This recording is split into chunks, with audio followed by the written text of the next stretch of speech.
Hello दोस्तों, स्वागत है आपका एक नई वीडियो में। दोस्तों आज हम बात करने वाले हैं चैट जीपीटी के बारे में। दोस्तों चैट जीपीटी के बारे में पहले भी आपके लिए एक वीडियो लेकर आ चुका हूं। उसमें मैंने बताया था कि कैसे आप चैट जीपीटी को यूज कर सकते हैं, कैसे आप अपना उसमें अकाउंट बना सकते हैं और किस तरह से उसके यूजेज हैं। अभी यूट्यूब पे आपको बहुत सारी वीडियोस मिल रही हैं जिसमें कहा जा रहा है कि चैट जीपीटी से लाखों कमाए, करोड़ों कमाए। इन सब चीजों के बारे में आज हम बात करने वाले हैं, यह किस हद तक सही है। और दोस्तों मैं आपको एक और चीज बताऊंगा कि कैसे चैट जीपीटी यूपीएससी के एग्जाम को क्वालिफाई कर पाया या नहीं कर पाया। तो दोस्तों बने रहिए मेरे साथ। और अगर आपने अभी तक इस चैनल को सब्सक्राइब नहीं किया है तो प्लीज चैनल को सब्सक्राइब कर लें और बेल आइकन को जरूर प्रेस करें ताकि मेरे आने वाली हर एक वीडियो की इंफॉर्मेशन आप तक सबसे पहले पहुंचे। तो चलिए दोस्तों शुरू करते हैं।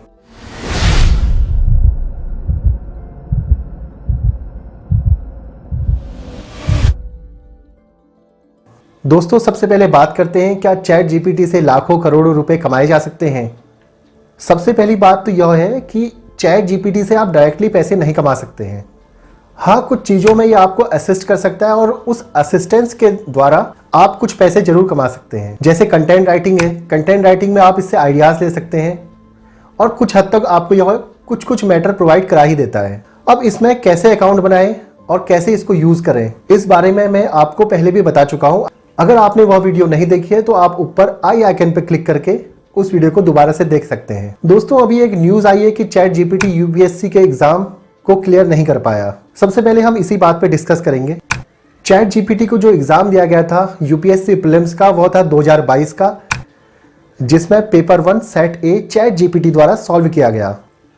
दोस्तों टोटल 100 क्वेश्चंस में से चैट जीपीटी ने 54 क्वेश्चंस को हल किया है और 54 क्वेश्चंस का आंसर देने के बाद यह यूपीएससी प्रीलिम्स को क्वालिफाई नहीं कर पाया, क्योंकि उस समय यूपीएससी प्रीलिम्स की कट ऑफ, अगर जनरल की हम बात करते हैं तो 87% गई थी। तो आखिर इतना एडवांस एआई सिस्टम कैसे यूपीएससी प्रीलिम्स को क्वालिफाई नहीं कर पाया।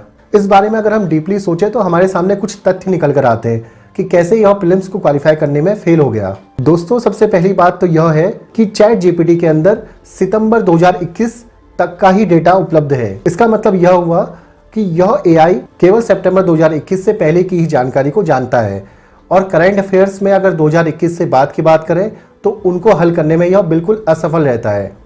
और साथ ही यूपीएससी में क्रूशियल डिसीजन मेकिंग के क्वेश्चंस भी रहते हैं जिनको हल करने में यह उतनी सटीकता से जवाब नहीं दे पा रहा है। चैट जीपीटी की बात करें तो ओपन एआई ने इस सॉफ्टवेयर को डेवलप किया है और इससे पहले भी ओपन एआई अन्य भी सिस्टम्स को डेवलप कर चुका है। इसका एक अच्छा एग्जाम्पल Dell.E है। शायद आपने ये नाम नहीं सुना हो, तो चलिए मैं आपको बताता हूँ कि Dell.E किस तरह से काम करता था और कैसे कैसे हम इसका यूज कर सकते हैं।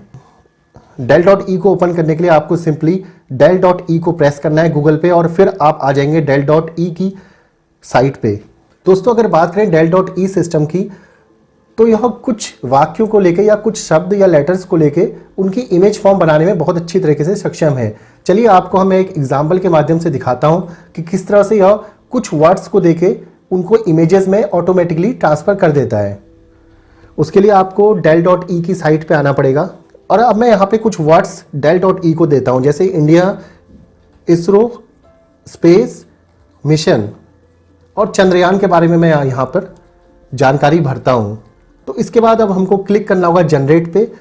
अब कुछ टाइम लगेगा और ये हमको कुछ इमेजेस इन चारों सेंटेंस को लेके, इन चारों वर्ड्स को लेके बना कर देगा। दोस्तों देखिए 4 तरह की इसने इमेज हमको दी है।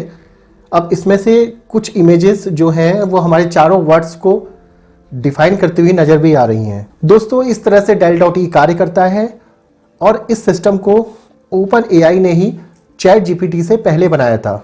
दोस्तों इस सॉफ्टवेयर की सहायता से आप अपने प्रोजेक्ट्स में कुछ हेल्प जरूर ले पाएंगे। दोस्तों अब बात करते हैं चैट जीपीटी की। इसमें आप कैसे अपना अकाउंट बनाएंगे ये मैं पहले आपको बता चुका हूं। चलिए एक बार मैं ब्रीफली आपको बता देता हूं किस तरह से इसमें आप काम कर सकते हो और किस तरह से इसमें आप अपने कार्य को असिस्ट करवा सकते हैं।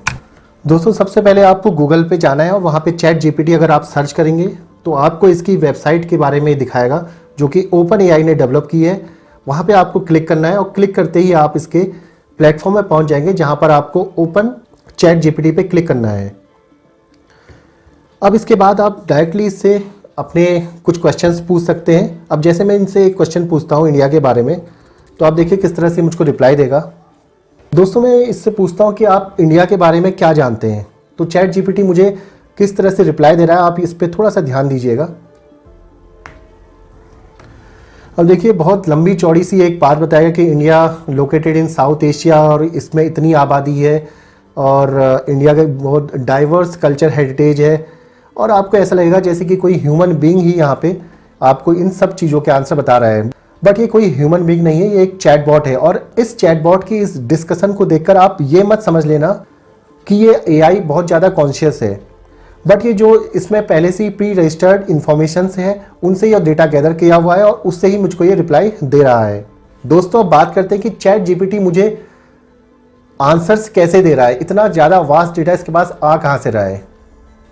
दोस्तों, इसके डेटाबेस के बारे में बात करें तो मुख्य 4 जगहों से इसमें यह डेटा स्टोर किया हुआ है। सबसे पहली जो चीज़ है वो है कॉमन क्रॉल, जिसमें जहाँ से इसका 60% डेटा आता है। अब ये कॉमन क्रॉल डेटा क्या है दोस्तों? कॉमन क्रॉल डेटा जो है वो ओपन इंफॉर्मेशन डेटा है। जैसे किसी आर्टिकल से या किसी रिसर्च पेपर या जर्नल से जो भी ये इंफॉर्मेशन ले रहा है वो सब कॉमन क्रॉल के अंतर्गत आती है और लगभग 60% डेटा इसमें कॉमन क्रॉल का ही है। और दूसरा नंबर 2 पे आता है वेब टेक्स्ट। वेब टेक्स्ट में आते हैं जहाँ पे ये 22% डेटा वेब टेक्स्ट से लेता है, जहाँ पे रेडिट हो गया, वेबसाइट के लिंक हैं और आर्टिकल्स जो विभिन्न मुद्दों पर पब्लिश होते रहते हैं, तो वहाँ से ये इंफॉर्मेशन गैदर करता है। उसके बाद लगभग 16% डेटा इसका बुक्स से आता है, जो बहुत सारी बुक्स लिखी जा चुकी हैं उन सब को कंपाइल करके एक डेटा बनाया गया है और उस डेटा का यूज़ इसमें किया गया है, जिसको बुक 1 और बुक 2 2 भागों में डिवाइड किया गया है। और उसके बाद 3% डेटा इसका विकिपीडिया से आता है। दोस्तों, चैट जीपीटी का पूरा डेटा कहाँ से आता है ये मैंने आपको बताया। अब बात करते हैं कि आप चैट जीपीटी से लाखों करोड़ों कैसे कमा पा रहे हैं। या कुछ यूट्यूब वीडियोस में हमको देखने को मिला है कि कैसे कहा जा रहा है कि आप चैट जीपीटी के माध्यम से लाखों करोड़ों रुपए कमा सकते हैं। दोस्तों, सीधी तरीके से बात करें तो डायरेक्टली तो आप इससे नहीं कमा सकते हैं, बट हाँ, अगर आप कुछ वर्क कर रहे हैं, जैसे आप कंटेंट राइटर हैं, तो इससे कुछ इन्फॉर्मेशन ले सकते हैं जिससे आपका काम आसान जरूर हो जाएगा। अब जैसे कोई लॉयर है, वो प्रैक्टिस कर रहा है, अब उसको कोई इन्फॉर्मेशन चाहिए जो उसे नहीं मिल रही है, तो चैट जीपीटी के माध्यम से वो देख सकता है कि इस क्लॉज में या उस धारा में कौन कौन सी चीज़ें हैं जो उसके काम की हो सकती हैं।